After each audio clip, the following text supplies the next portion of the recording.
Back.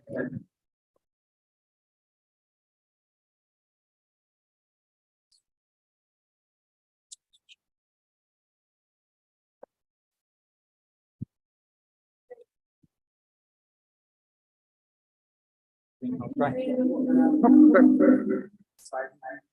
That's yours. I think it's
Hello.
Hello?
Check, check.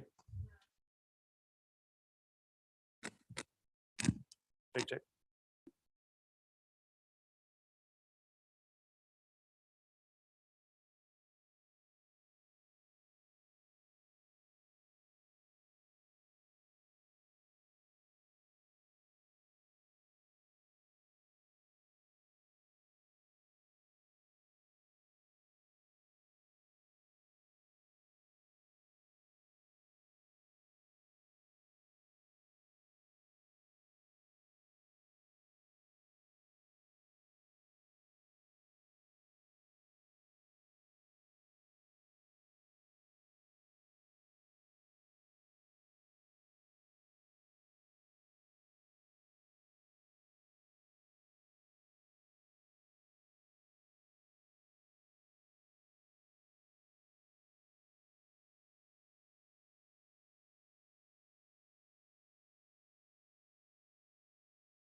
Whoever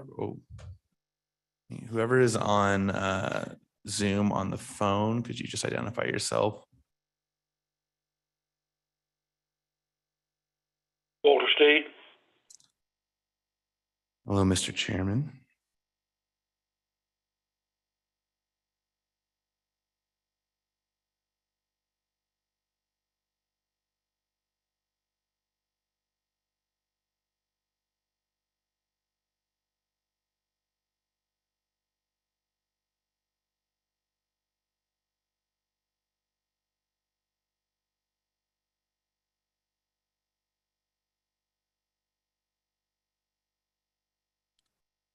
All right, this is the Monday, April 3rd, Transportation Commission meeting.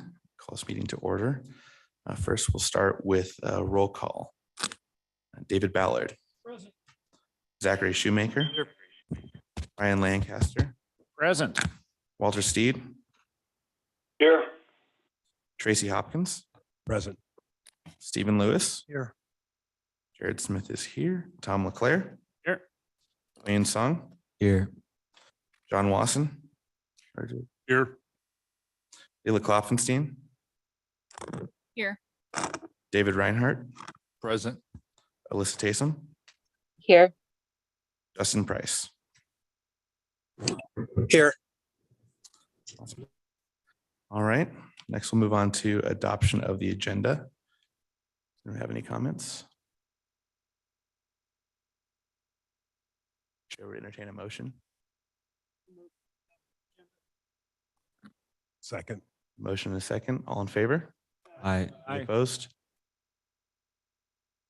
Awesome. On to the approval of the minutes from the March 6th, 2023 meeting. Are there any comments?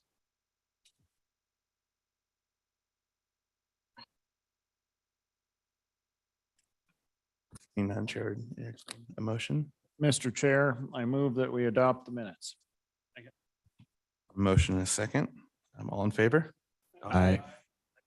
Any opposed? All right. Moving on to old business, transportation project updates. Ms. Carson. Thank you, Mr. Chair. Hang on one second. Let me get there. I'm moving fast today. All right. So in the packet, starting on page 7, we have transportation projects updates. Those updates are bolded in the packets. I'm going to highlight a few of those and then stand for any questions you have. Starting on page 8, Amity and Locust Grove Road Signal. If you remember, this project was scheduled as an interim design. ACHD then went on to make a decision that they would do the full configuration of the intersection. That became a roundabout. City of Meridian sent a letter to ACHD with some concerns about the roundabout, and the project is on a brief hold while the commission discusses that letter and some of the public involvement results that will be discussed this week at the ACHD commission work session, if you want to listen into that or attend. The next item is the Franklin McDermott to Black Cat. Just wanted to draw your attention to a new project in your packet. The kickoff meeting was held. This is a widening project and an intersection improvement. And this is a joint project with the Nampa Highway District.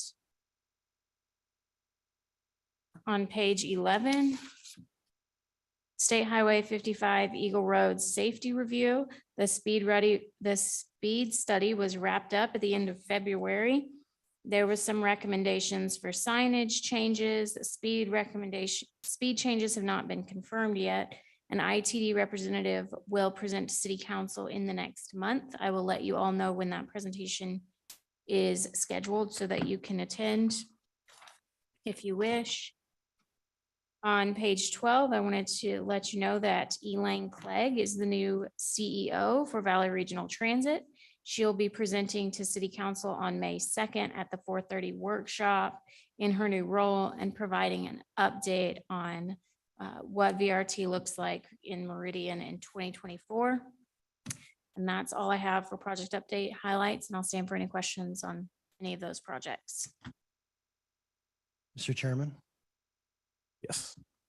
on page 11 of the packet, the Highway 55 Eagle Road Safety Review that Ms. Carson talked about. I have a question. Is it possible that this commission can have a presentation prior to the city council presentation? I can ask Caleb Blakey if that's possible. I'm not sure when he's planning to meet with council, and if it's before our May meeting, then I'm guessing that that will need to go to council as soon as possible. It was supposed to be, or we had anticipated that that would have been presented in March. That didn't occur for just scheduling conflicts for whatever reason. So if this group is meeting before it's scheduled on city council, I can request that. If not, we're not going to postpone the city council presentation. Thank you.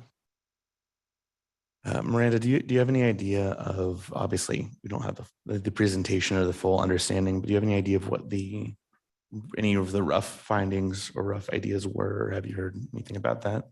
Yeah, so I'll be brief because it's not, it hasn't been presented yet. It's full capacity, but from what I understand, it looks like some of the left turn movements will get additional signage. I'm not sure if that will be restrictions or if that will be signage just to call to attention that there's traffic coming from the opposite direction or offsetting striping. I just know that there was some conversation about changing some signage and markings around the left turns. Thank you. I have one other question on the VRT on former Councilwoman Clegg being the new CEO. Has there been any discussion of, I know she was working on that federal rail project or group advocacy. Has there been any discussion on how that might change or that you're aware of? Also look to Ms. Klopfenstein. I can answer that. So there's two efforts going on. There's one by the Federal Railroad Administration, and then there's a more local effort that Compass is spearheading. So the Federal Railroad Administration is holding a series of stakeholder meetings. The next one is tentatively scheduled for sometime in July. And at those meetings, then stakeholders will discuss potential routes. I know now CEO Clegg has been involved in those discussions as well as Compass.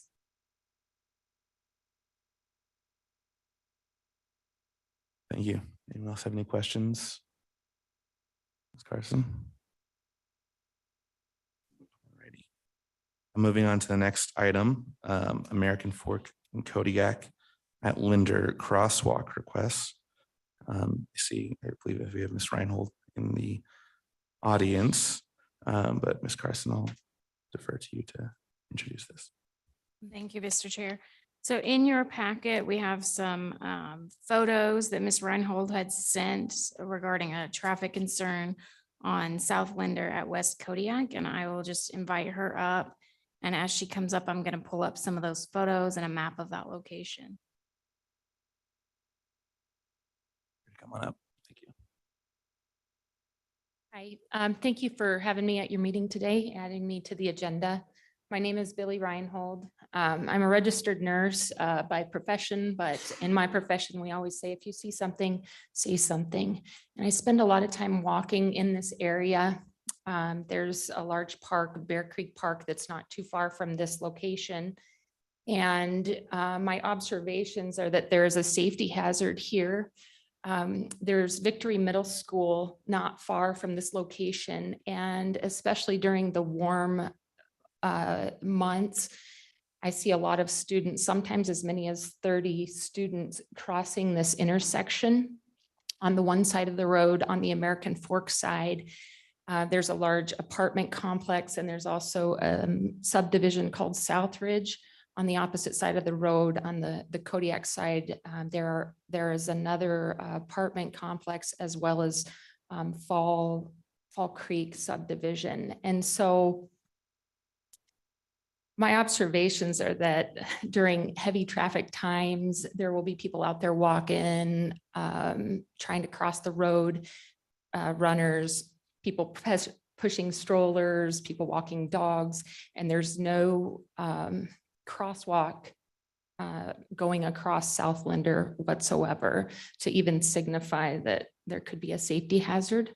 A second concern of mine is that there is no posted speed limit from Overland Road going South Linder all the way to Victory. When you get to that four-way stop, depending on which direction, you will eventually see a speed limit sign.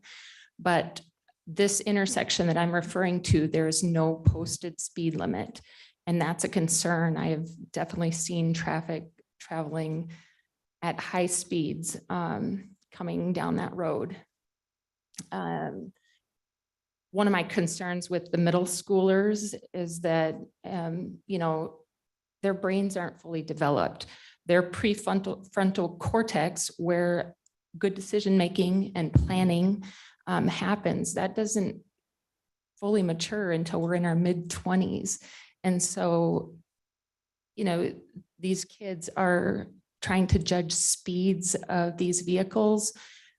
There are students who walk that every single day. They don't have parents to drive them and they don't ride the bus for whatever reason. And so during certain times of the year, they're crossing that intersection and it's dark, in darkness. So they're in a situation where they're having to judge that speed, complicated by darkness and no crosswalk. Another observation of mine is that the traffic pattern, there are more cars traveling this road for probably a variety of reasons, but, you know, increased population and new subdivisions, as well as perhaps projects that might be going on elsewhere and people looking for, like, for example, 10 Mile, when they were putting in those the roundabouts, we saw a lot more traffic coming down that Southlander Road. So I come today just to bring this to your attention. My hope would be that we could put some sort of crosswalk there.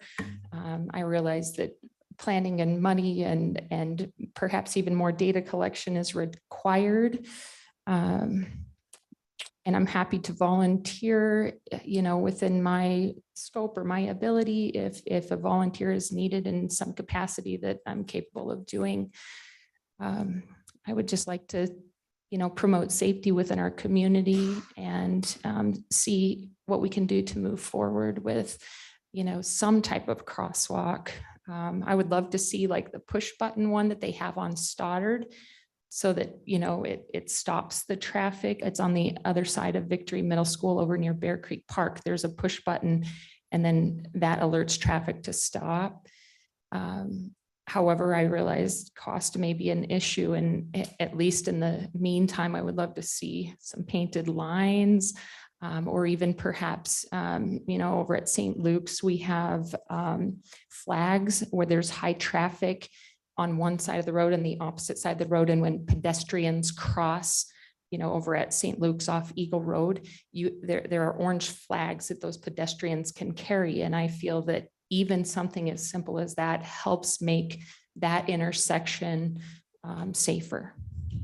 Thank you. If you have questions, please ask. And I'm not sure where the photos are.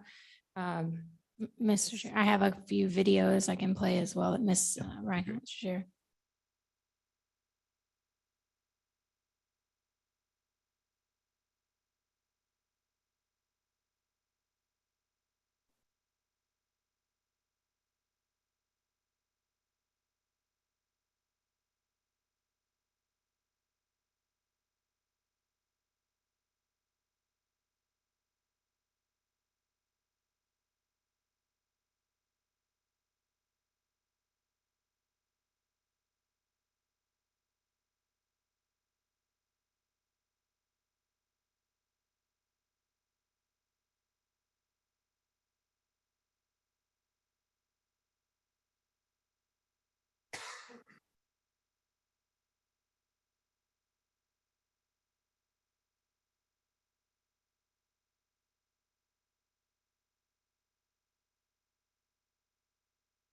And I have one other video.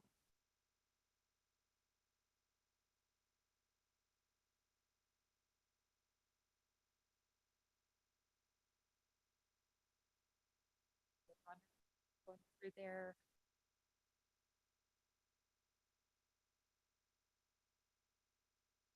There's another walker in this video, and that person, you know, is a grown adult. However, you know, myself and that person waited at that intersection, you know, probably at least 7 minutes before we could find a safe time to cross.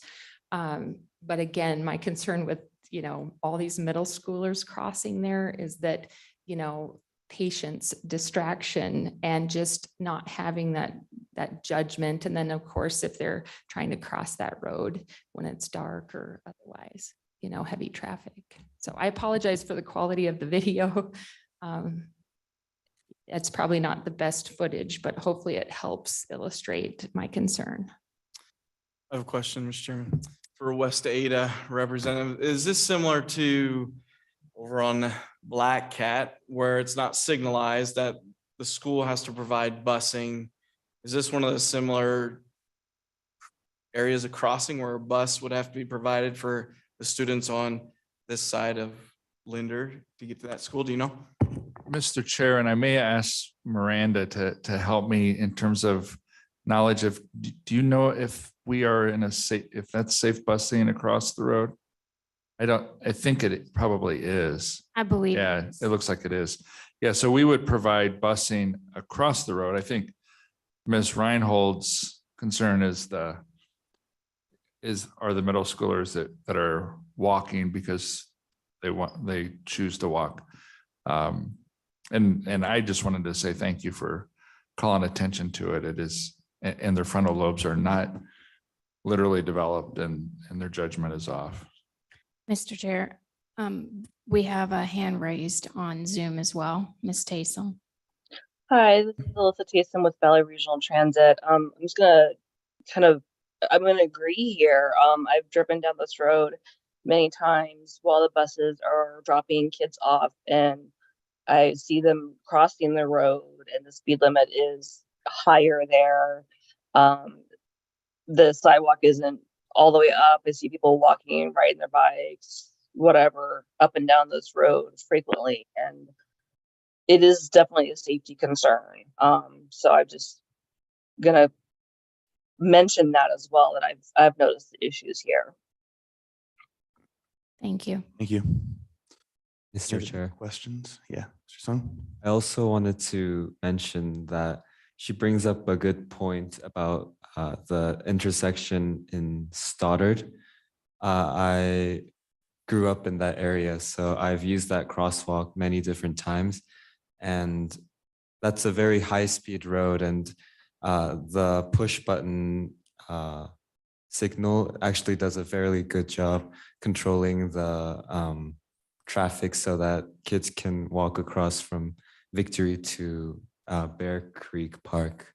And that would be, in my personal view, a viable solution for this intersection over in Linder, as she proposed as well. So, Thank you. Any other questions, comments from commissioners? So, Mr. Wasson, I have a couple questions. So looking at this, it seems to me, and correct me if I'm wrong, I'm just going to kind of go through my understanding based on your communication in this. Seems to be like if there is, or if or when there is something put in, that it probably would be a signalized crosswalk. Similarly, right? I'm reading ACHD will not install a standard painted crosswalk at this location without enhancements. Am I reading that correctly? Mr. President, in regards to your first statement, you are wrong. Okay. In regards to the second statement, you are correct. We will require a enhanced pedestrian crosswalk at that location, whether it's a signal, whether it's a PHB, whether it's a hawk. It will be an enhanced. We will not stripe a crosswalk across there without enhancements. And that's because the standard states that based upon speeds and volumes, you have to have certain protections. And the protection for a 20-mile-an-hour street is far less than a protection for a 40 or a 45-mile-an-hour street. In addition, at this point in time, there are no pedestrian facilities to allow that street to be crossed east to west. The pedestrian facilities for crossing are north and south. So we would want to put in, we would have to put in ramps at that location to allow pedestrians to cross in accordance with law. Thank you. Another question, looking at this.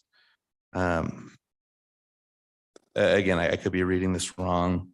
It seems in terms of funding mechanisms, the funding is at least partially there. I don't know if it's fully there, but I'm reading West Ada District paid into a trust fund to build a PHP to cross Linder at Kodiak when it's deemed necessary by ACHD. What is the process? And I know there's additional considerations later in that brief about Blue Valley Elementary School and preferences for who pays for what.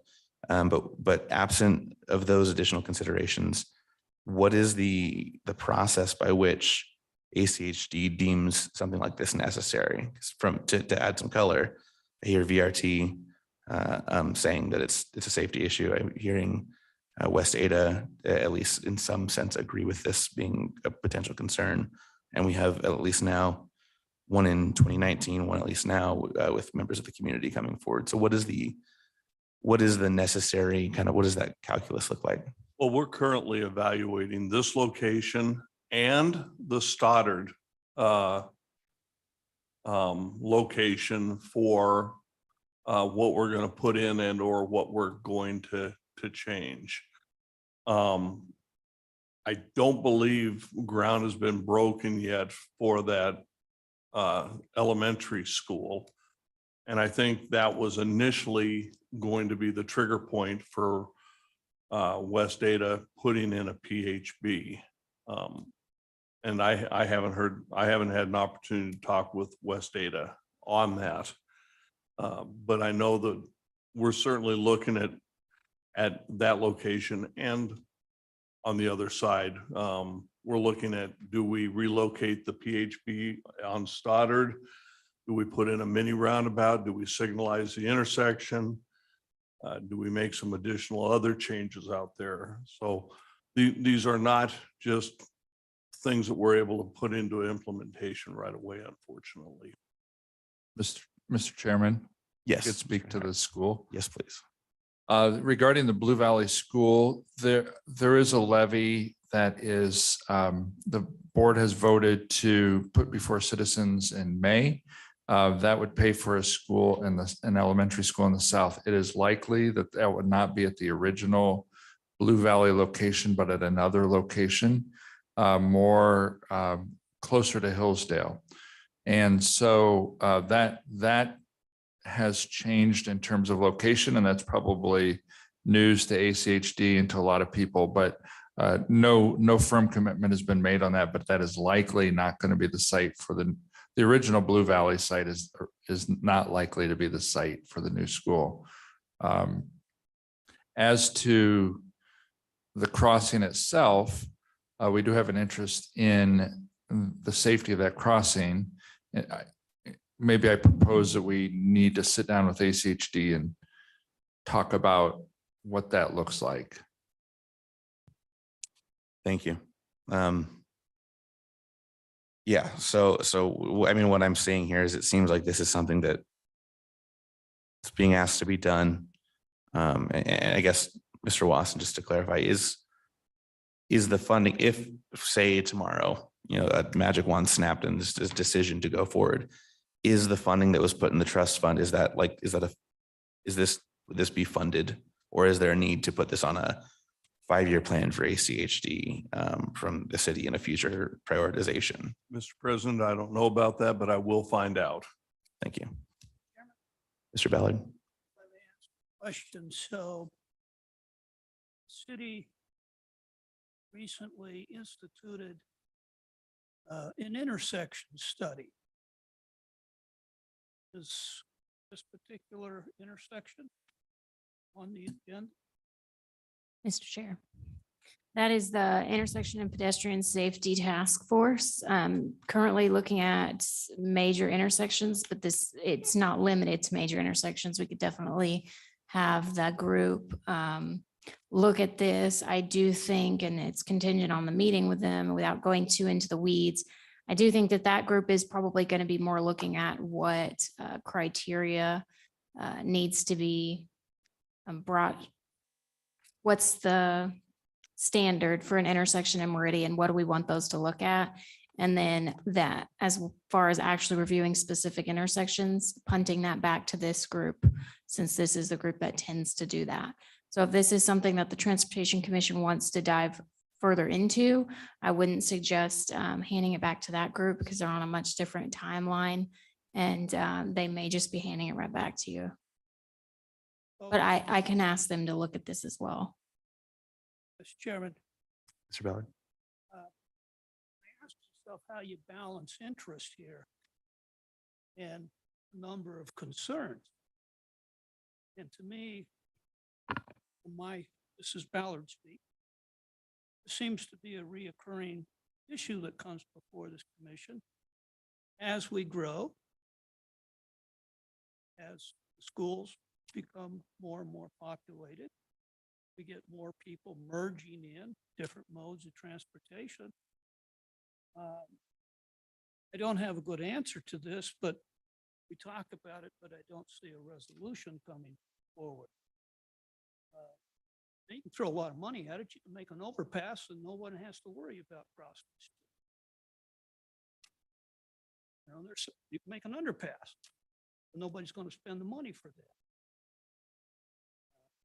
So I'm just kind of curious, what tools do we have to have a conversation to say that we can address this concern? Mr. Chair. Ms. Carson. If I may, just to kind of put the next steps on this for kind of what those tools are. I don't want to say that the city will facilitate, but being the personality type that I am, I will urge the school district and ACHD to have that meeting and conversation on this topic, similar to how we handle the Black Cat gondola crossing, knowing that there's already dollars put forward. And then John Wasson also said that ACHD is already looking at this, so we can definitely bring the outcome of that back, saying we, I mean him. I'm sure that he can bring the outcome of that investigation that they're already doing and let us know what the next steps are from ACHD. As far as this group, our next steps would definitely be to add this to our prioritization list. That's going to be coming up faster than we all know, as it does every year. And then if there's further concern, then waiting to have it on that list. There's always the option, of course, to send some kind of recommendation up to city council to have them discuss specific intersections like this with the ACHD commission. Thank you. Mr. Chair, John Wasson, Ada County Highway District. Just a reminder that if and when, because at some point in time it will most likely happen, but if we do improve this intersection with pedestrian crosswalks, that will eliminate the need for safety busing by the school district. And so that amenity will disappear. In response to Mr. Ballard's question, I guess the best answer is we need to change the law. Well, we can make all these cars go 20 miles an hour. No, sir. No, that's not what I meant. What I mean is the funding mechanism for improvements in the state of Idaho, as I understand it, is that the buildings go in and then impact fees pay for improvements and things like that. Where in, for example, Arizona, if Mr. Hopkins wants to build a subdivision, he has to lay out a bond for $400 million, put in all the improvements, and then he can start building houses and building roads. And it's just a difference in the funding mechanism and the way development happens in the two different states. And we're maybe not as modern as some other states in the nation. Well, I concur in those comments because it's an issue of plan. And it's not for me to say. But just looking ahead, this problem is not going to stop anytime soon. Because we're going to continue to grow. And so I say, what can we do? I can ask the school, do they have meetings to teach kids how to walk across the street? I'm being a little facetious, but there are some safety programs. Mr. Chair, there actually is a group that meets to teach kids how to walk across the street, ride the bikes across the street. And if this is an intersection that we want to bring to safe routes to school, I'm happy to make that conversation, that connection as well with Lisa Brady at Safe Routes. If the TC wants me to forward this to her, I can definitely do that as well. Mr. Chairman, Mr. Lancaster. I have a few comments on this subject. So, Miss Reinhold, thank you for coming today. I have 6 kids myself from ages 19 to 1 month old. And my wife would tell you that at my age, my brain still isn't developed. So I'm not sure it's limited to just those under 25, at least according to my wife. So as far as some of the topics that have been discussed here, it does seem like the school district has satisfied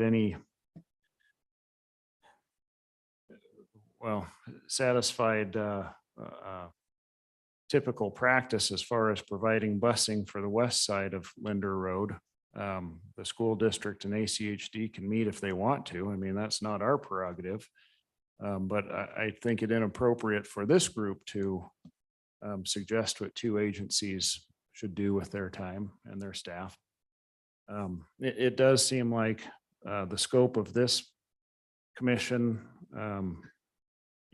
our question is whether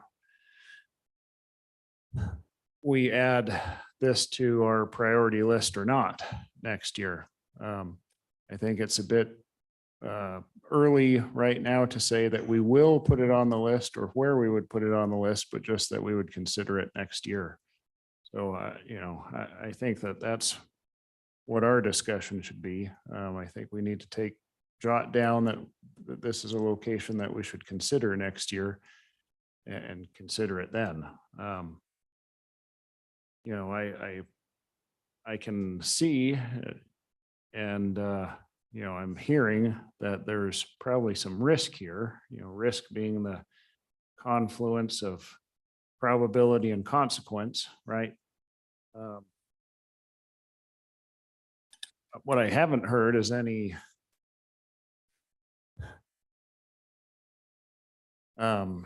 that would make it jump to the immediate top of the list, like have there been crashes? What are the severity of those crashes been? So, I don't necessarily equate risk to immediate need either. So that's why I say that this is a place that we should consider next year, but it's a bit presumptive at this point to say we will put it on the priority list or where we would. Thank you, Mr. Lancaster. Some thoughts on that. One thing I would want to try not to overstep here. One thing I would want to caution is we as a commission for years now have been asking, let us do more, let us do more. So while we don't really have any teeth, we are an advisory commission. I would be weary of us asking to do more and complaining that other bodies get fed opportunities to have input and influence, and then when something comes our way, kind of say it's not our job. Obviously we do have a scope as a commission, and there's only so much we can do, but I do like to think the fact that we're having this conversation, whether or not we as a body recommend or suggest the ACHD and West Ada get together, that topic has been broached, and they can do as they will, with kind of hearing from the public and hearing from other agencies that this is a concern, this is a need. So there's just some thoughts there. As for Mr. Ballard, your original question, I mean, we are, love it or hate it, a car-based society. And so I think these questions, whether you live in Arizona, whether you live in Idaho or New York, these questions of how do you balance the interests of pedestrians versus motorists and things like that is always going to be an issue regardless of funding mechanism and things like that. So those are just some thoughts. It does, again, just from my perspective, it sounds like, barring, misunderstanding of what's been written, it sounds like the funding is there or should be there. It sounds like this trigger mechanism of when a local school is going to be built might not be the appropriate trigger mechanism, because that might not happen as planned. And so it seems like whether or not we as a commission recommend anything, it seems like there probably would be interest on both ACHD and West Davis parts to actually have that meeting for their own interests. But those are some thoughts. Try not to overstep. Apologize if I did. Well, Mr. Chairman, if I Mr. could Ballard. respond. So we are a forum Mhm. where people are invited and encouraged to come and express their views. I guess it's my frustration that I have nothing to offer Ms. Reinhold at this point. We lean heavily on Mr. Wasson on occasion. And I don't mean to be the lightning rod or the lightning that strikes the rod, but I think he does quite a job to help us navigate through some of these and say, okay, here's the ground rules that we play with. I'd like to be able to come up with some solution or some conversation. Maybe it's not a solvable problem. But that's my frustration.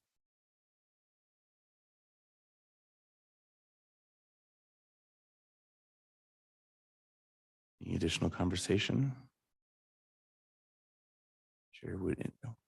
Yes, Ms. Reinhold. What about, like, who would be responsible for posting a speed limit in that section? There's, like I said, there's no speed limit posted from Overland Road all the way to Victory to that four-way stop.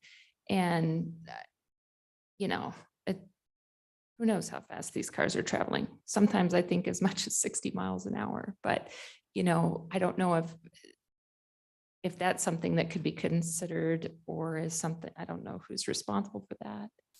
Mr. Wasson, would you care to? Sure. Mr. Chair, John Wasson, ACHD. We can certainly look at the postings out there. I believe we are posted south of Overland and north of Victory for the speed limit, but there may not be a speed limit posting near American Falls. And we can look at that. Mr. Chairman, Mr. Lancaster. if I can add, I jumped on Google Earth real quick. There is a speed limit sign just south of Overland Road. So yeah, that would be the speed limit until it is changed somewhere downstream. So yeah, for what that's worth. Mr. Wasson, could you just educate me, as someone who's a little bit more of a layman than some of my fellow commissioners, what is the standard policy for speed limit? How often, and does that change around a school? Yes, Mr. Chair, John Wasson, ACHD. Yes, it does, to a point. So the standard is you post a speed limit sign at the point that the speed limit changes. All others are based upon engineering judgment. Used to be we went a full mile before we'd post the speed limit. And typically those are in arterials and don't have a whole lot of pedestrian influence. We have changed that. We are now looking pretty much at about the half mile for additional signage. So possibly putting one north and south of American Falls does make some sense.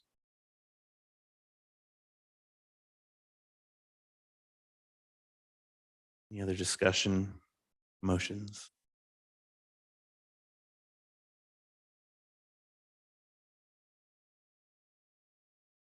Okay. Thank you, Ms. Reinhold. Ms. Carson, do we need to take any action on this, or are we? Mr. Chair, I have several next steps that were discussed to follow up with John on, so I will do those, and then I will reach back out to Ms. Reinhold when I have more information, and to this group if more discussion is needed from the Transportation Commission. Thank you. Moving on, we have the celebration development updates. Ms. Carson. Thank you, Mr. Chair. I'm going to bring up that map real quick, if you'll just bear with me.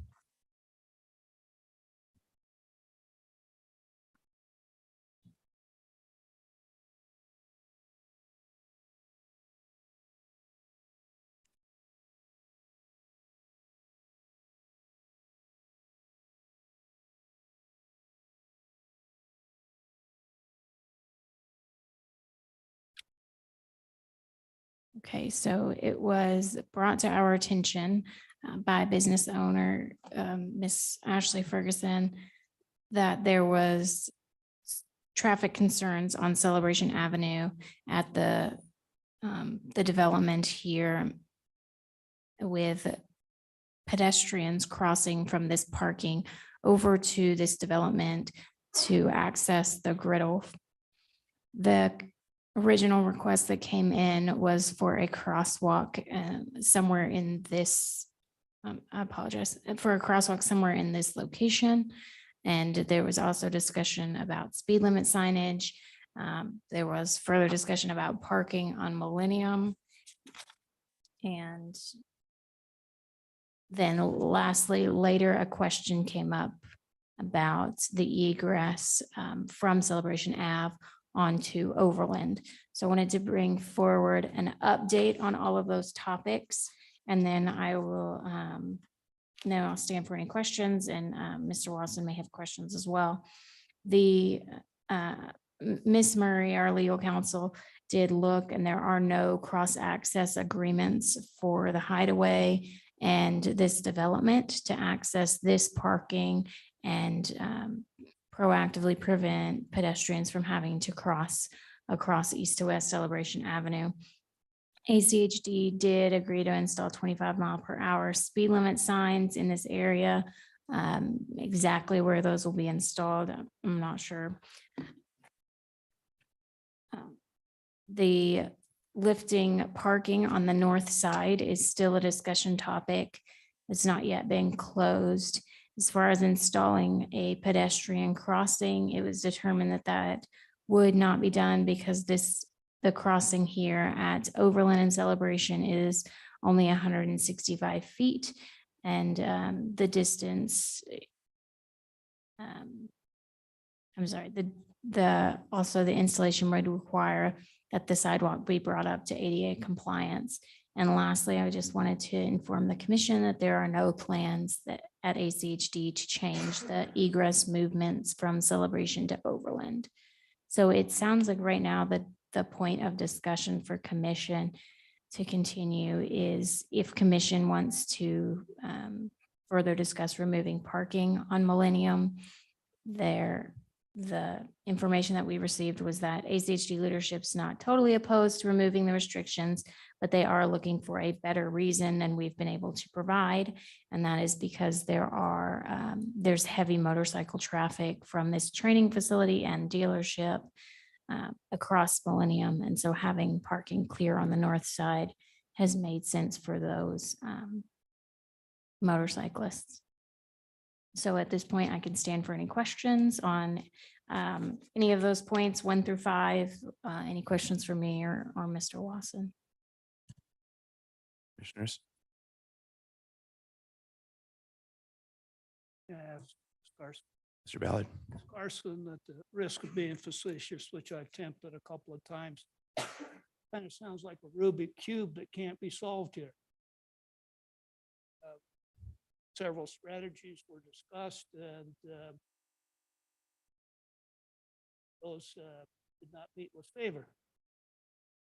He said that we may be limited in what we can discuss or what may be on the board for conversation. Mr. Chair, from my view, I'm seeing the same thing you are. The only thing I could see would be to further urge ACHD for no parking or for the crosswalk to bring those back forward to push the issue further.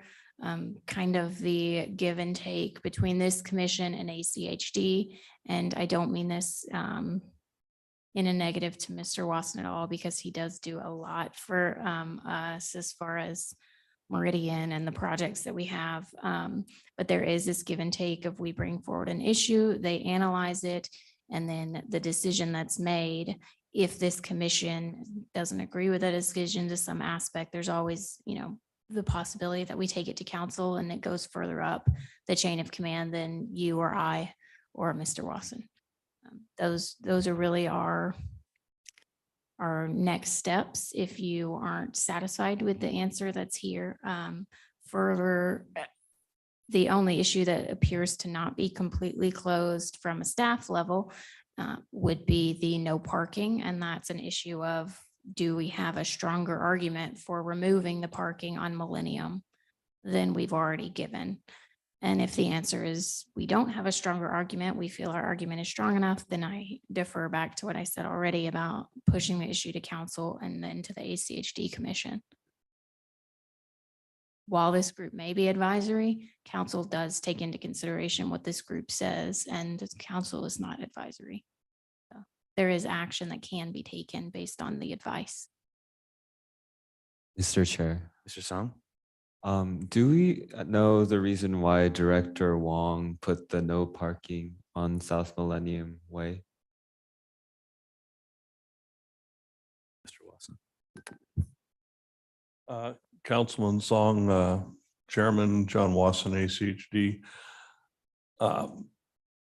Director Wong directed that we install the no parking signs on the south or on the north side of Millennium Way based upon his experiences and concerns from the owners and leadership at High Desert Harley with vehicles pulling out of either the Indian lot, which is next to Positive Pets dog training, and those parking spaces there, and not being able to be seen as they pull onto Millennium Way from East Cinema Drive.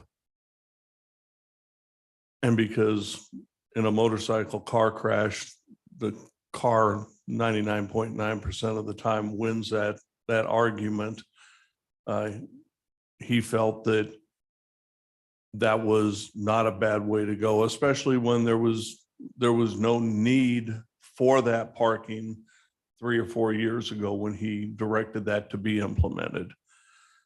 That has since changed, but ACHD provides parking on the street when it's safe, and there is no reasonable expectation that you're guaranteed, the ability to park on any street, whether it's on a Millennium or it's in front of your house. That's not a right.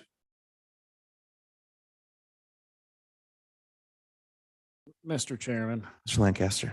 so I can't help but poke this bear a little bit here. So a question for Mr. Wasson, and I answer it as you can, I guess. So are the reasons for restricting parking on Millennium Way wholly objective, or is there any potential conflict of interest there? Commissioner Lancaster, Mr. Chairman, I can't answer that question because I don't know the exact answer. Mr. Chairman, I can appreciate that. And I guess my follow-up question is, are all levels of ACHD management up to the top, are they engineers making engineering decisions, or are you getting engineering decisions not made by engineers? Commissioner Lancaster, John Wasson, Ada County Highway District. As with any organization, the engineers provide input to the leadership, and none of the leaders at the director chief of staff or deputy director level are professional engineers. Does that sufficiently answer your question? Mr. Chairman, Mr. Wasson, yes, thank you. Mr. Chairman, Mr. Ballard? I have two questions. One is a response to Mr. Lancaster. Sometimes juries have something to say about if a decision is made, let's just say hypothetically, and there's a case out of Oregon, even if you're parked legally, but if you impede the vision of traffic, you still may be proximate cause for the accident. So there's another consideration there. And in follow-up to that, Ms. Ferguson, you're the proprietor of the griddle, I take it, and you and I spoke a couple months ago. My question to you is, do you have any sense how far your customers are willing to walk if they can park to get to your establishment? And Ms. Ferguson, if you wouldn't mind coming up. I didn't mean to put you on a spot, but I have. First of all, I just want to say that I was doing payroll today, so I do not feel appropriately dressed to be in front of you, but I did throw on something better than the rock and roll t-shirt I had on to come down here. So I think that our guests are kind of figuring it out. And that's probably not the answer that you're looking for, but I kind of have seen that it is happening. Since we were here, I don't know if you remember, someone asked if we had kind of tried to make a deal with the Hideaway, and I mentioned he was towing people. He towed some guests. They have positioned themselves outside every weekend. I know they're up around the 100 mark of cars that they have had moved that were not towed by the Hideaway owner. It's my distinct understanding that we have put a crunch in his pocketbook to about $30,000 a month with him not being able to tow. So people are walking and they're not parking there if they're told. I don't necessarily, I understand the no parking for the motorcycles that are coming out. I guess I'm just wondering about getting the people to the other side of the streets safely. And I do understand about the crosswalk being too close at that driveway.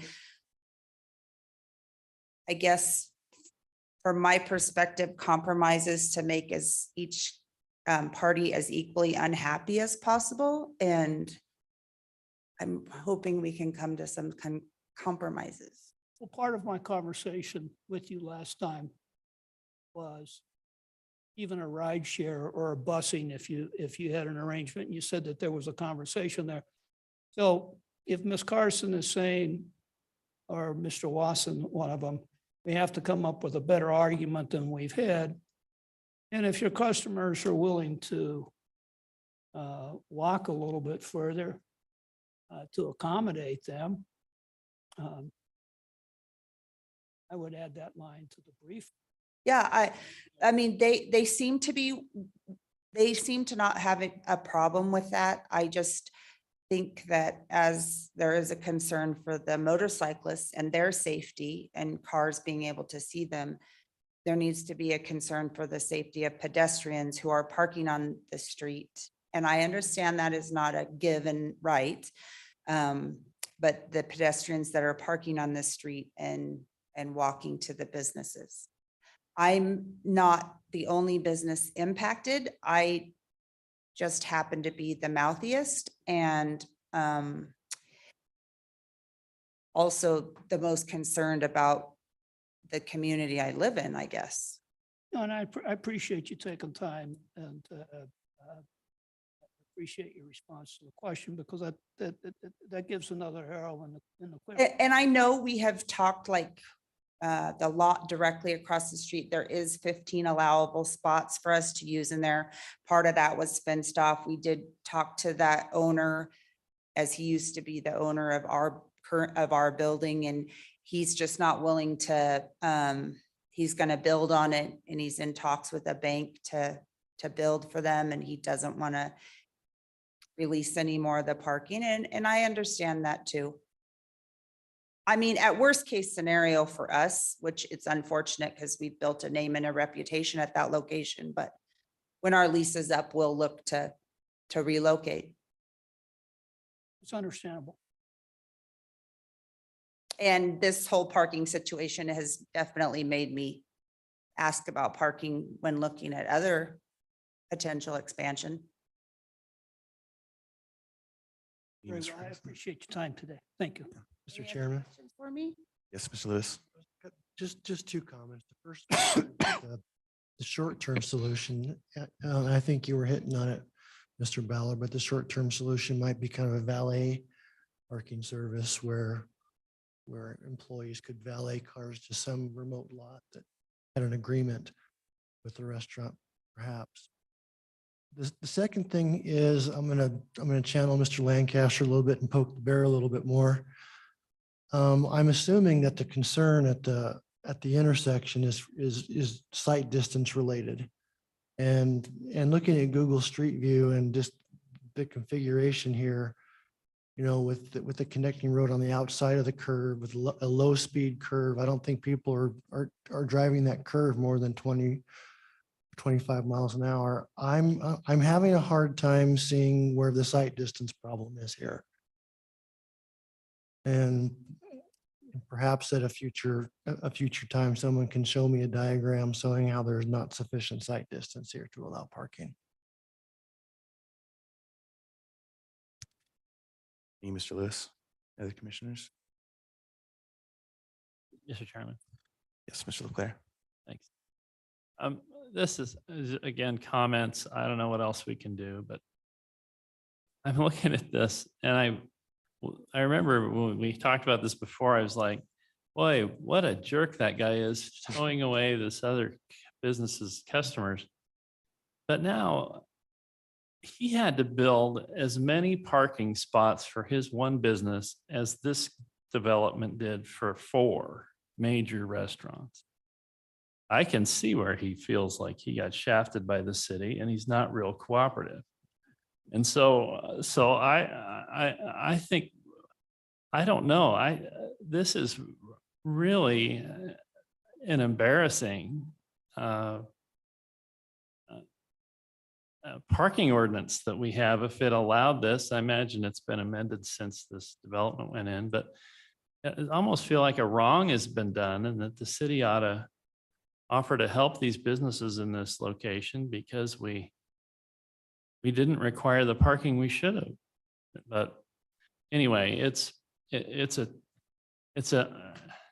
just goes to show you, we really have to do our ordinances right when we get around to thinking about it. And I know it's hard, but the city seems like to me just does everything by the book day after day. And it seems like it's our job and the P&Z's job to think a little more strategically. What are we doing and does it make sense?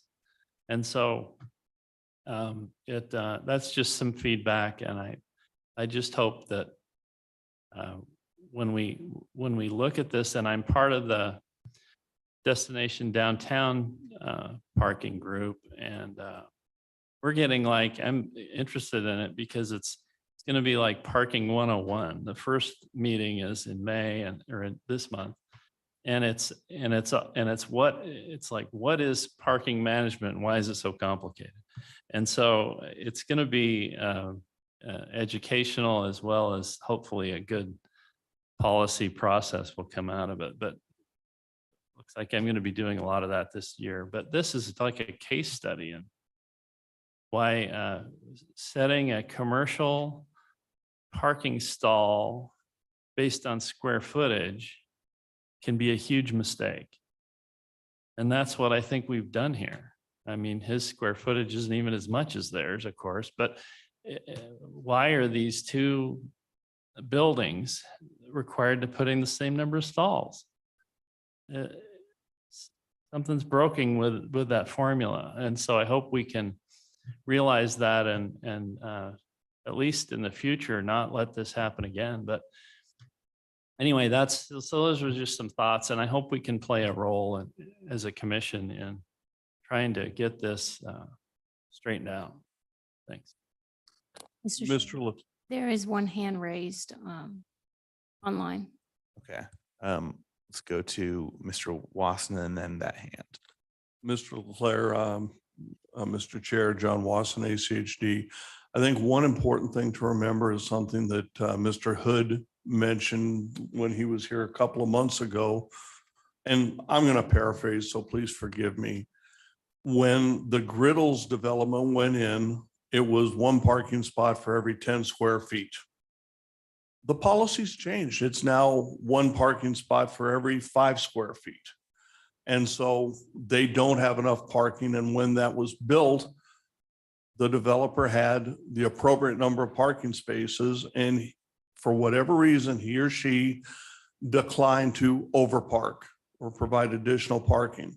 The Hideaway has provided the additional parking.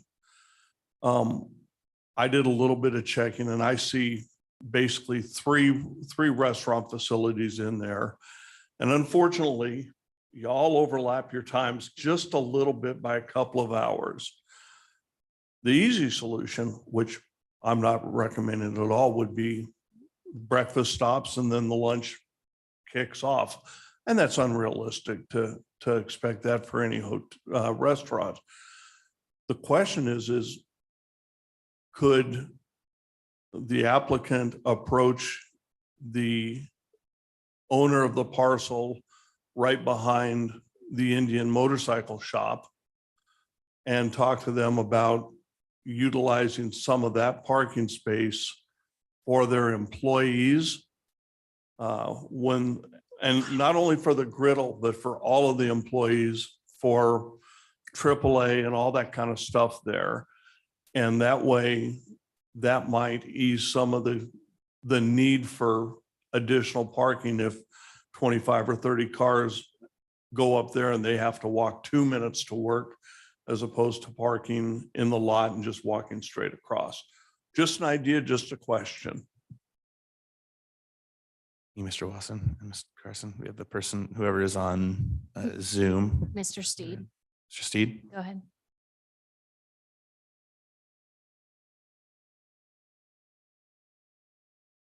Mr. Steed, if you are speaking, we cannot hear you.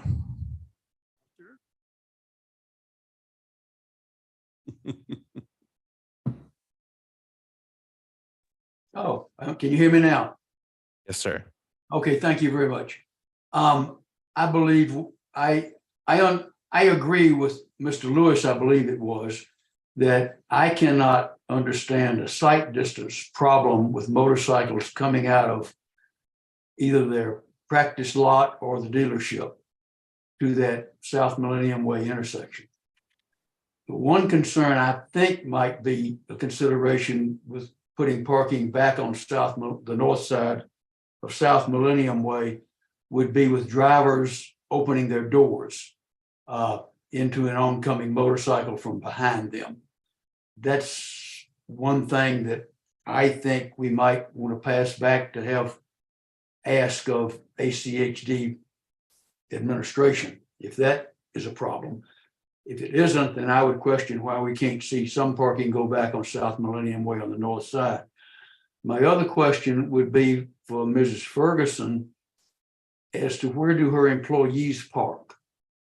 If they are parking across Millennium Way where it's been restricted by the other lot owner, then if they were able to work out parking over in the Majestic Cinemas lot on the east side of it, some agreement with Majestic, and someone said a moment ago, walking 2 extra minutes to come to work, that would open up some spaces for the Griddles customers. Just trying to work out a way to get some relief for a situation that was apparently correctly constructed in the first place per city code. Things have changed. We won't do it again. And I certainly am sympathetic with her problem, but I can't think of any other possible solutions other than those two, still looking at north side of Millennium Way and possibly, as I think Mr. Watson suggested, finding another off-site place for the employees to park. Thank you. Ferguson. So we have our team is not allowed, will this mouse show? Yeah, our team is not allowed to park in the parking lot that is attached to our facility. They're just not. They have to park on the street. So either on Celebration past the turn lanes or on Millennium where there is parking allowed. There's a car in this picture, or over here on this street that's not a thorough, it's not a through, it doesn't go through yet. It's a future street right here. That's Millennium also. That's where our team has to park. If they get here early enough, and there's those spots are available in the 15 spots, they can park there, but that's our personal stand on it. But everybody's different. The people from AAA, they have already said they refuse to walk. So now they take up 7 spots in the parking lot attached to the building. Because they will not walk. So, it's different people do business different ways, and Ms. Ferguson. I do have some.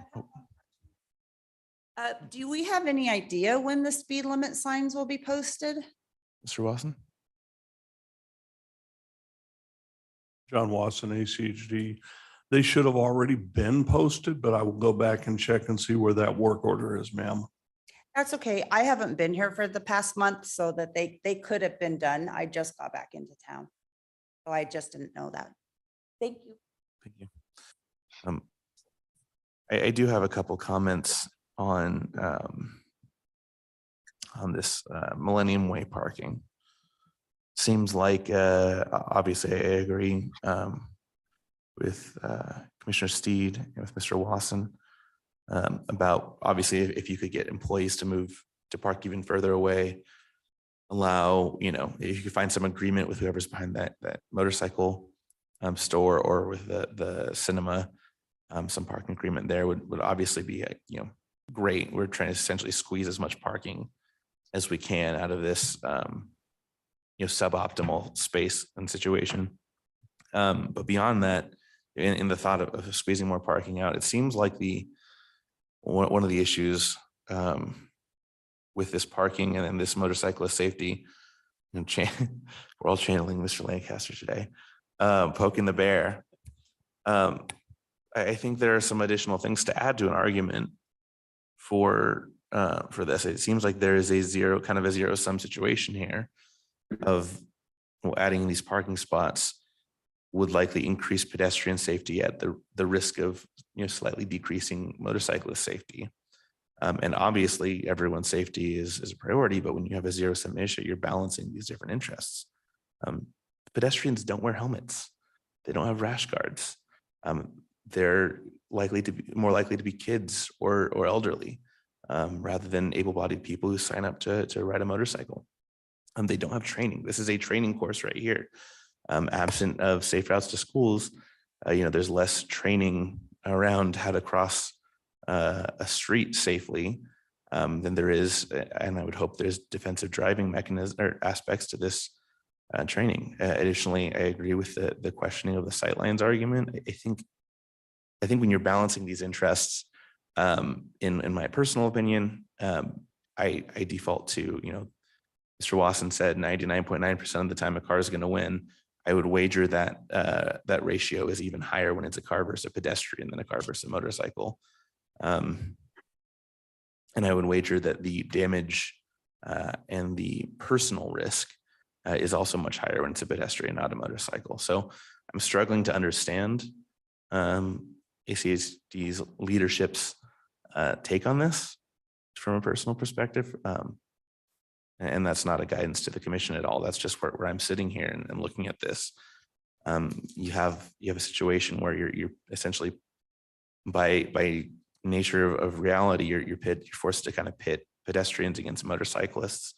And I'm struggling to see an argument of how a pedestrian is better off in an accident than a motorcyclist. Yeah, those are just some thoughts that I have. Commissioners, any comments, questions, motions, anything like that?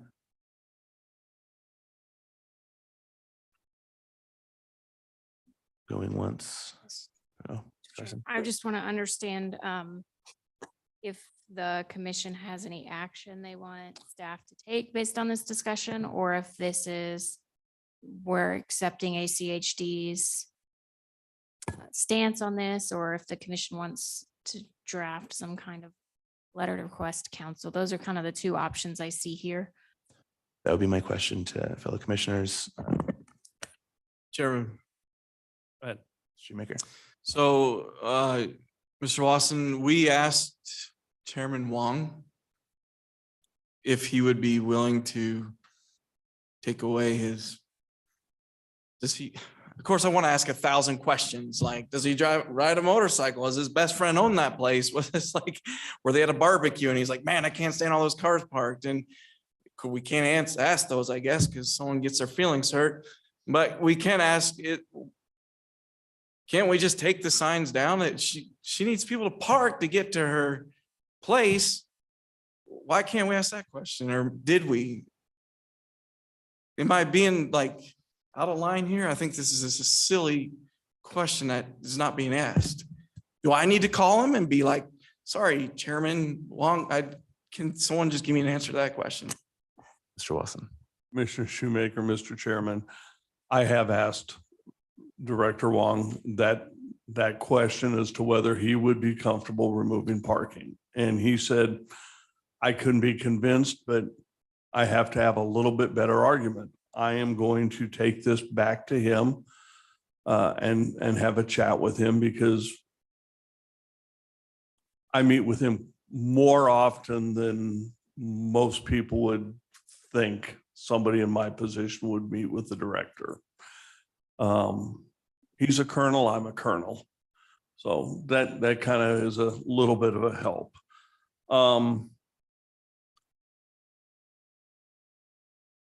I understand the need, and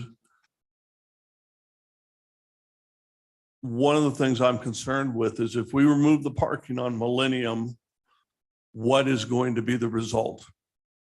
Because that parking goes, give or take, it goes from Celebration all the way back to the west side of Millennium Overland. So now do I have a bunch of rednecks parking for biscuits and hogs there and closing down the travel lane while they're parking there?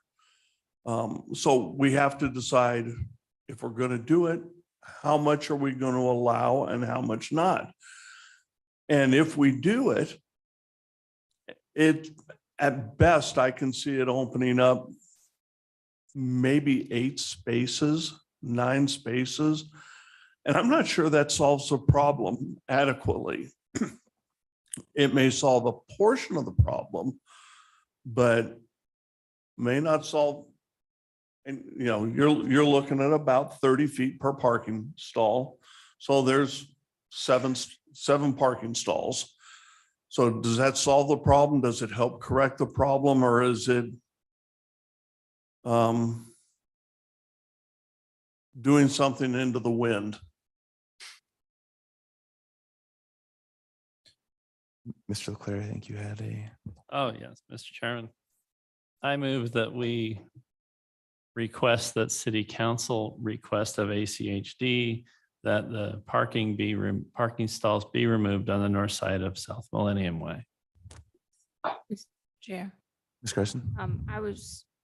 I can definitely take that to city council. Having heard that Mr. Wasson is already planning to go back to the director. Do we want to wait until we hear from that? I'm aware of that, but this will go to city council. They can put it on their agenda when they're ready. If ACHD makes the decision that we hope they make, then my motion's sort of mute and they don't have to put it on their agenda. But I think as of today, the ACHD director said, Fair enough. I don't know how to say it. I'll He's let- politely said no. And so I think you gave us the option, do nothing or ask the council for help. And so that's what my motion's about. So just to clarify, I think your motion was to remove parking. I want to clarify that's to remove the parking restrictions, correct? Yes. Okay. Remove the no parking restrictions on the north side of South Millennium Way. Do I have a second? I don't hear What it. is- so- I don't hear a so second, the so I motion guess we'll- itself is a recommendation or a mandate? So the motion- Recommendation Yeah. that the city council request that ACHD remove the parking restrictions on the north side of South Millennium Way. You want to add a reason for that, or just that that's what our feelings are, or that Mr. I think we need to consider the motion and our debate might enlighten some reasons. I Do you- can Ms. Carson, do you have a procedural? Is that? I was gonna say, anytime that I take anything to city council, I give them a reason just from a staff level. I don't know that the motion has to include that. I have all the discussion that we've had in the past that I'll reference back to. But it's definitely up to the commission if you want to include the reasoning as well. Thank you. I do have a motion. We haven't seconded, so I would like, if we want to debate this further, I'd like to see a second if possible. Second. Mr. Lancaster seconds. Do we have discussion? Mr. Chairman, Mr. Lancaster. so I tend to be in favor of the motion. However, it would be my preference that our motion be that we ask for evaluation of the parking and parking removal. But regardless, I think I'd be in favor of the motion. Mr. Chairman, So, I would also like to back Commissioner Lancaster's thought about making it as an evaluation instead of a direct thing telling the city council what to do. They might bring a different perspective into this in terms of planning and things like that. Mr. Chairman, Mr. Hopkins. I was just at the griddle on Saturday, and when you pull in, I mean, the amount of parking right now that's kind of migrated to the street does add quite a bit of congestion along that road. So the evaluation might be a good tool, so we don't just add 8 stalls and cause more harm than good. Thank you. For clarity, Mr. Lancaster, are you asking, and not suggesting an amendment, but would a hypothetical amendment be to ask the city council to recommend an evaluation? Or could you, and if you want to suggest it in the form of an amendment, that's fine as well, assuming. Mr. Chairman, I'm not suggesting an amendment. I guess more preference. Could you clarify what that preference is, just for?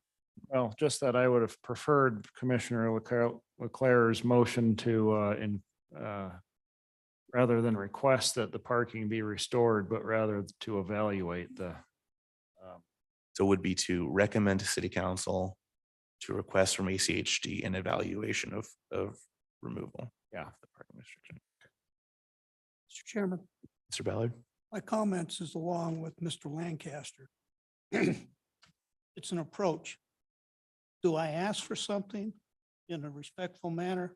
Maybe I use a different adjective along the line that you already got somebody willing to go to bat. And so do we put some language together that to facilitate or assist a business here in Meridian, or businesses, not just one business? We think it would be a good idea to take a further look at this and That's my suggestion. It's just a matter of how I ask a question to a higher authority. Mr. Leclerc, do you have any? Well, I think we have our evaluation already today. I mean, I don't know. I appreciate we've raised some. When the director says, are there any other concerns? We had exhaustive concerns when we first made the request of ACHD. You know, we've gone over them all again today. They'll be in our minutes records. And so I don't see what we're adding today that's going to change his mind. And so I think the only other, it's unfortunate and a little embarrassing, but the only other course we have, if we want to remove that parking, is to ask the council to ask CHDD to do it. And then it is gone, then it's becomes a vote at our city council level, and it's a vote at ACHD's commissioner level over 7 parking spaces. So yeah, I'm not real proud of this, but I don't see what else we can do. We've been told no. And I think it's unreasonable that we've been told no. So that's where I am. And if we vote this down and somebody else makes some other more diplomatic motion, great. But I just a little bit ticked off. So that's where I am. And so I'd be happy to have us vote on it. Any other discussion? All in favor to request city council request removal of parking restrictions on Millennium Way? Please say aye. Aye. Aye. Any opposed? Yes, on procedural grounds, I'll vote no. That's not an affront to you, ma'am. No. So we have 1 no, 1 opposed. Yeah. Thank you. Miranda, is there anything? The only other item I was going to mention is the original request was for a crosswalk. I can either add it to our considerations list for the community programs prioritization list, or and then we can reconsider it then, or if there's any further discussion tonight on the crosswalk. Commissioners, does anyone have anything to say about the crosswalk or any opposition to just putting it on the prioritization list for future consideration? Mr. Chair, I would not like to put it on the prioritization list. I think it could be something to consider next year, but I wouldn't see it happening. Mr. Chair, just to be clear, it's a considerations for prioritization list that I have. So I keep a tally of anything we should consider adding. I don't add those projects myself without the direction. Is it, Mr. Lancaster, are you opposed to that, to her adding it to consideration to put it on the list? Mr. Chairman, no. Anyone else? Is that anyone, any other commentary on that? No? Okay. Thank you, Miranda. That'd be great. Moving on to staff communications. Mr. Chairman, you skipped item 5. Oh, did we skip item? Apologies. Oh, yes, we did. Sorry, I've been going through the pages and there's nothing there, obviously. Item 5, Meridian Police Department update, Sergeant Smith. So apologies for skipping you. No problem. Mr. Chairman, I don't believe I have any updates for you guys at this time. Any commissioners have any questions for Sergeant Smith? Mr. Leclerc? Sergeant Smith, we just some awareness. We have a subcommittee, it's an ordinance review subcommittee. I'm chairman of it. We've been looking at speed limit in Meridian, and at our next meeting in May, we'll have some more data and we're going to review it again. But Officer Goodspeed sort of encouraged us to pursue this. And how do I say this? Is this a concern of the traffic division or all of the department, or is it, I mean, we want to do what we can to give the best environment we can with our rules to the police department, but what is this something you've had a take on? Where the speed limit going from 20 to 25 to 20 would be beneficial in some areas of the city or everywhere? Or maybe just what are your thoughts? If you don't have thoughts, it's okay, because I'm kind of dropping it on you. But if you want to think about it for next time. So that's my question. So, Mr. Chair, or Commissioner Leclerc, we've had a couple personal conversations, Corporal Goodspeed and I, about this. I'm not sure what he was basing his opinion on, other than personal perspective.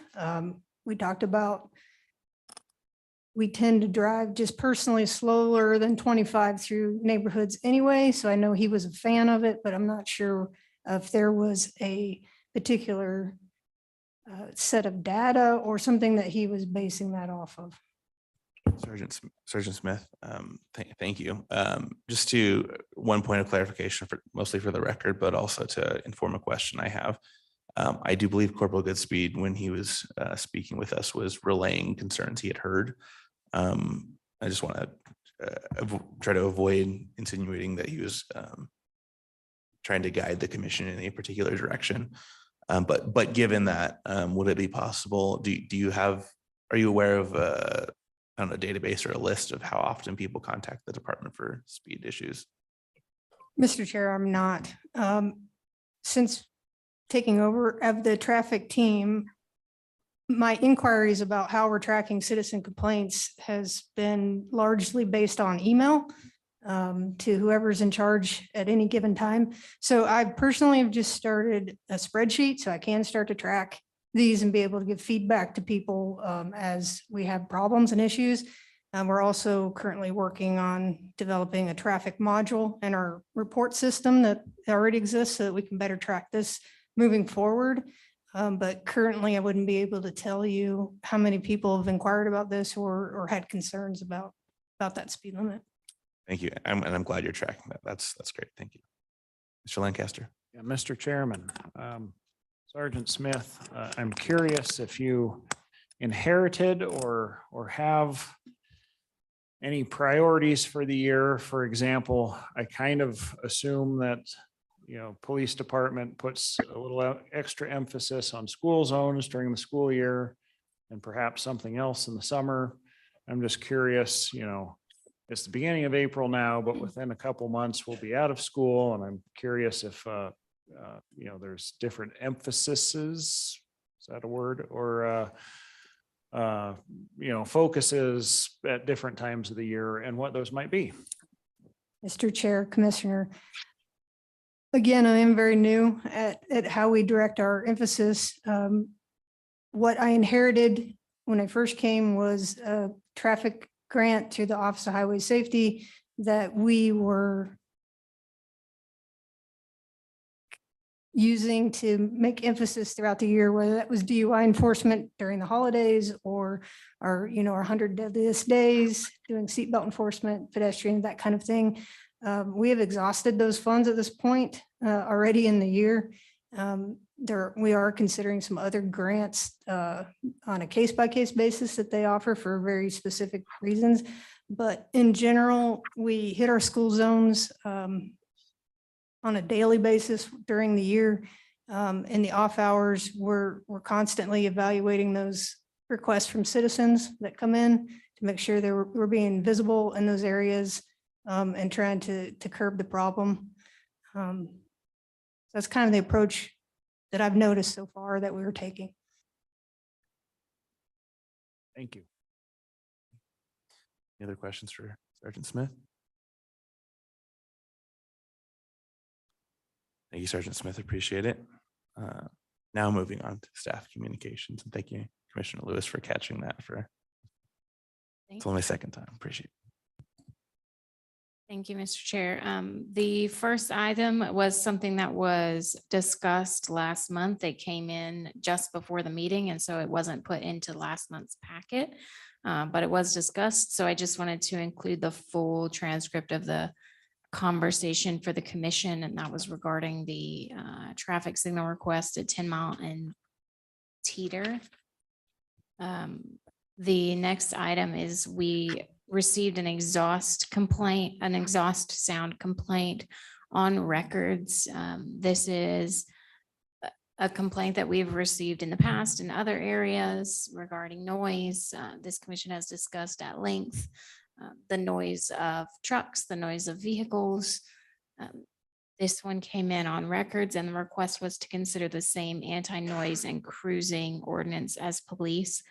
There's lots of discussion there from Sergeant Frazier as far as what that might look like and the difficulties of that.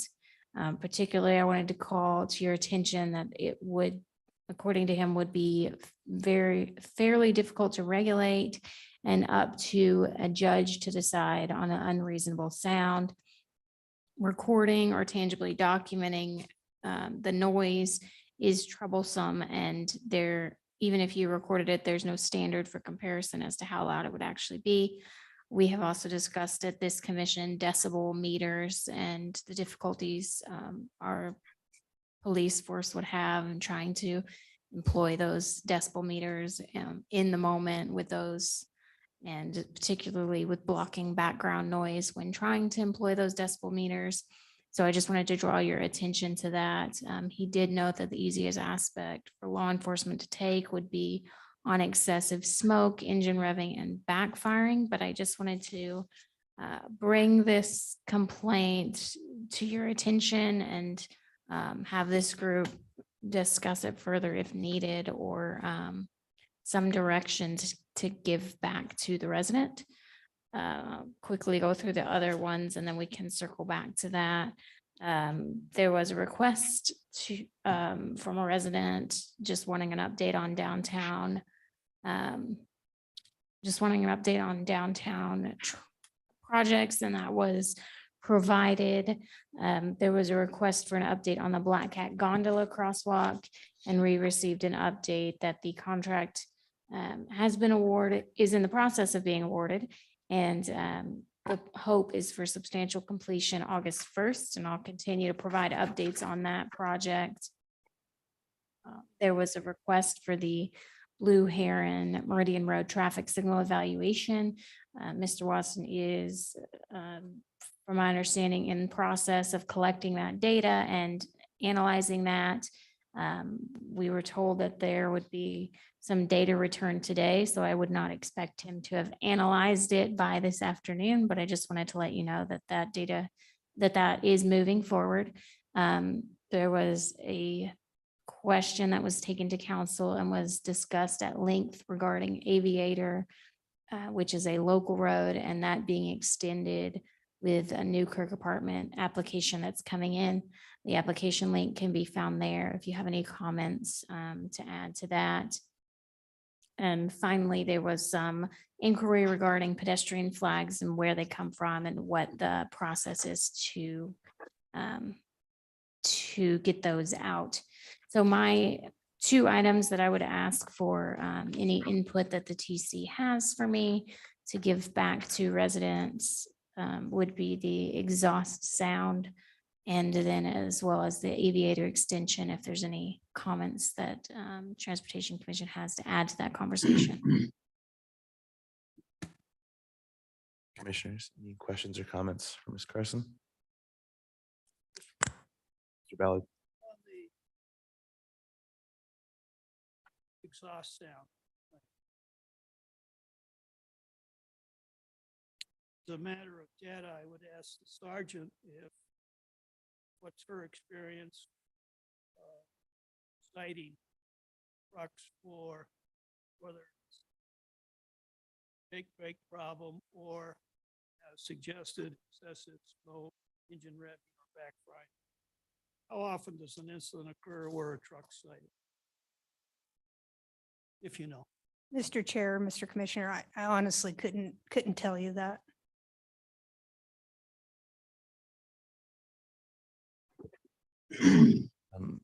One thought on that.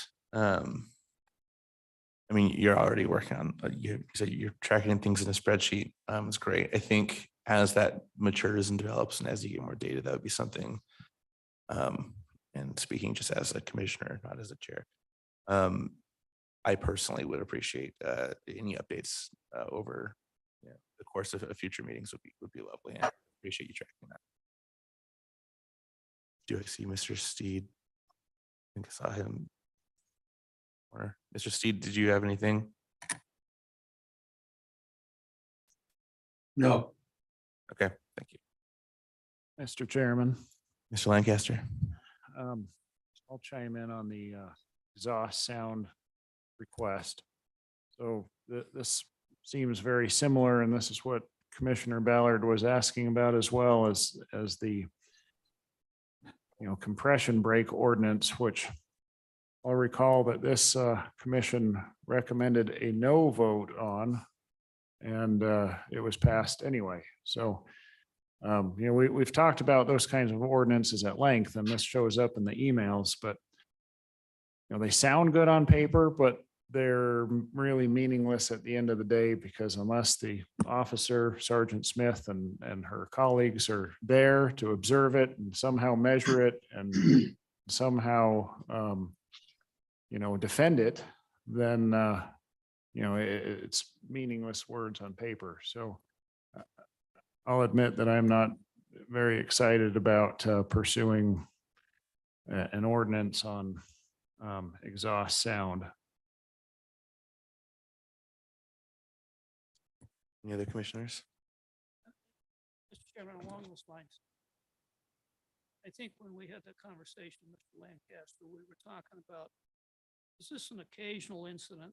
I live next to the exit there on Eagle Road. And very familiar with Jake. And I go, what a knucklehead. But then I compare that with if I've got trucks coming in and out of a subdivision building set, and I have a lot of noise, excessive noise, day in and day out. And I think that would be a fair request to ask law enforcement to monitor. The occasional one, I don't agree with it, but I would just look at those incidences when, if that's a real issue at a subdivision and resources, that would be how I. Other than that,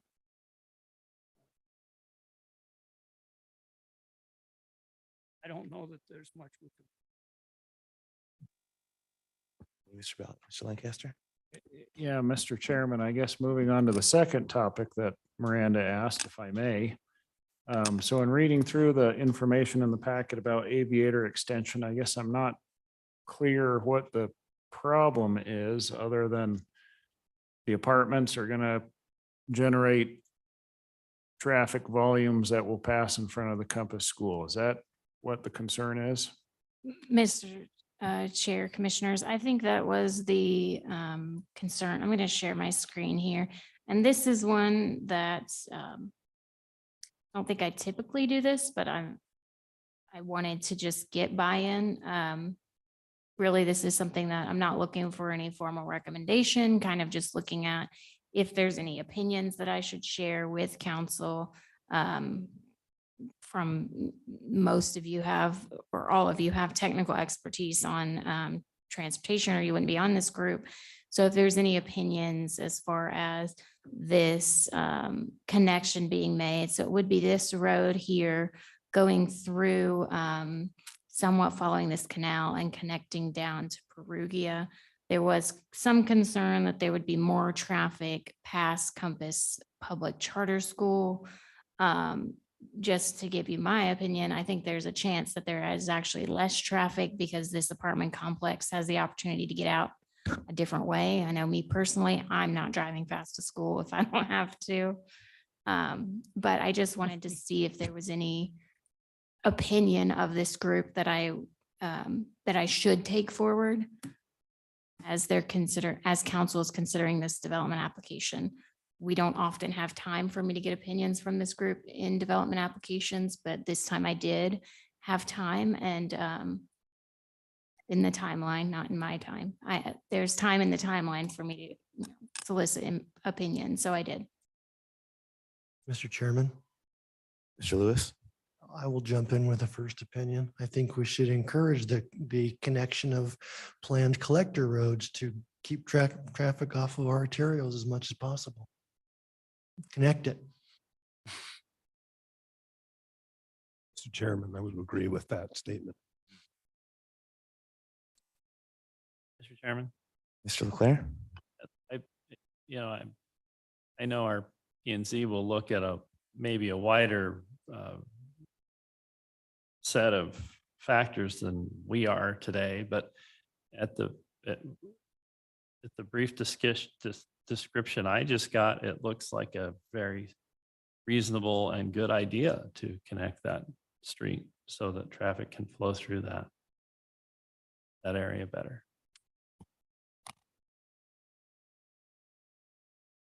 Mr. Chair, if I may, I will also say there's one of the other reasons I brought this forward is because this is a charter school. West Ada does submit comments when there are projects near their schools. They submit comments on the impact. Because this is a public charter school, I have solicited comments from the charter school. I haven't heard back yet, but I just wanted to make sure that there was a voice for the charter since they're not part of the typical process. That just want to throw that. That was one more reason that I intentionally solicited your opinion on this one as compared to others. And Mr. Steed has his hand raised as well. Mr. Steed?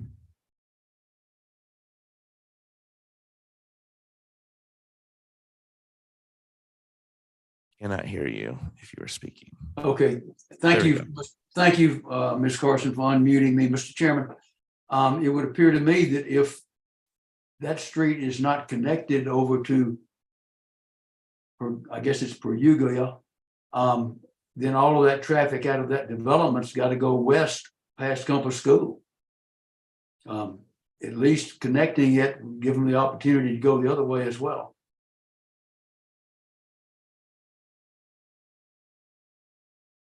Thank you. Thank you, Mr. Steed. Any other comments?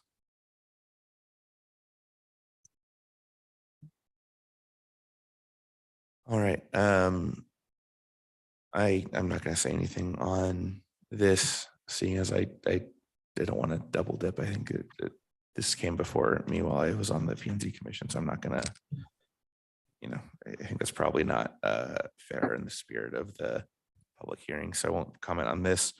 On the exhaust sound complaint, just a thought. It sounds like Sergeant Frazier is also probably in agreement. Is it still Sergeant Frazier? Yeah. Is in agreement that decibel measurement's probably not ideal. I do wonder, and I don't want to, do not want to start a trend, and I don't want this to be taken as something that the ordinance subcommittee should do. But just food for thought. I don't want it to be 2 for 2 of I'm up here and I say the ordinance subcommittee should do something. So take this with a metric ton of salt. But I wonder if this is something that maybe, if we continue to hear complaints, if Sergeant Smith hears things going forward, maybe this is something to consider. And if not decibel levels, maybe there are other behaviors. It does seem, reading Sergeant Frazier's comments, that maybe this is a legislature issue in the grander scheme of things, but I do wonder if there are things that the OD subcommittee could maybe in the future potentially, and using a lot of couching language, but possibly consider looking into. Mr. Chairman. Mr. Hopkins. Considering the exhaust complaint, I think it's not trucks, it's not Jake brakes. It's kids cruising their cars around, that is what he's complaining about. So maybe we don't look at sound, maybe we look at breaking that up a little bit. Maybe the police department can be involved in that. Because I imagine if they're parading down, they're going to do the same thing they did in Boise.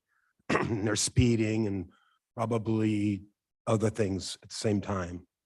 So he talks about a parade of vehicles. So might be something to look at and not worry about the noise so much. Just general loitering and cruising. Mr. Chair. If I may, the mayor's office did let the resident know that the police has performed emphasis patrols and that when school is out, they will be doing similar patrol in that area as well. Mr. Chairman, So clear. I meant to say something about the exhaust thing first, I forgot, but I just really think Sergeant Frazier laid out exactly what's wrong with trying to enforce this type of activity. We have other, as Commissioner Hopkins said, we have other tools in the toolkit. You know, disturbing the peace is pretty easy to bring to bear on this. So I think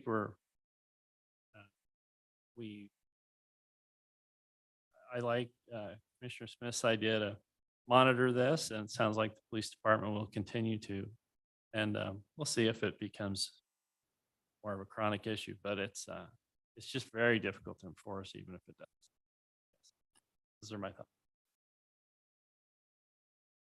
Mr. Chairman, Mr. Lancaster? I hate to say this at all, but for respect for Officer Frazier, I do believe he received a promotion after he left us, and he's Lieutenant Frazier. Thank you. Thank you, Mr. Lancaster. I was looking at the documentation. It said Sergeant Frazier. I wasn't sure. I thought it was Lieutenant Frazier. Thank you. Thank you. Appreciate that. Any other comments? Questions, concerns, compliments? You're doing a fine job, Mr. Chairman. Thank you. Totally unprompted compliment. With that, seeing no additional discussion, the chair would entertain a motion to adjourn. So second. For next session, out of town. So I do have I have a motion and a second, and I guess is this I'll make note. make note? Okay. All right. Any discussion on anyone want to stay? Okay. Okay. All in favor of adjourning? Aye. Any opposed?